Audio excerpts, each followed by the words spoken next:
faltafahoana sy tafaraka aminao ndray ny tena ko toko klasy tovy amin'ity takariva ity manasanao mpanajara araka izany izay atao amin'ny fahita lavitra amatv anaraka hatramin'ny farany vaovaontsika hatramin'ny farany dia ny tontolon'ny politika hatrany dia hidirantsika ary amin'izao ariva izao raha pitso alarobia mandritry ny filakevitry ny minisitra no hanapana ny daty anatanterana ny fivoriana tsy ara-potoana ny anteny meram-pirenena andiniana manokana momba ny sata manokana ny tanàna Antananarivo.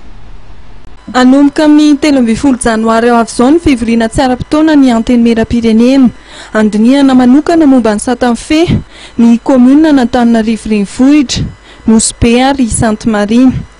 Tsy tokony mihoatra ny 12 andro io fivoriana tsy ara-potoana ny anteny meram-pirenena io. Mbola miandry ny fankatoavan'ny filakevitry minisitra tao Rampitso anefa ny fanapahana io daty io sy ny andinjiny landinika hodiniana mandritra ny fivoriana. Raha patsiahivina dia mbola mizarazara be ihany ny hevitry ny solombavam-bahoaka manoloana iny satan'ireo commune manokana ireo toy Antananarivo, Nosy ary Sainte Marie. Misy ny solombavam-bahoaka mihevitra fa tetika entina hizarana ny tanàna Antananarivo ity sady ity. Ao kosa mieritreritra fa fandrosoana amin'ny demokrasia sy ny fampandrosoana izany.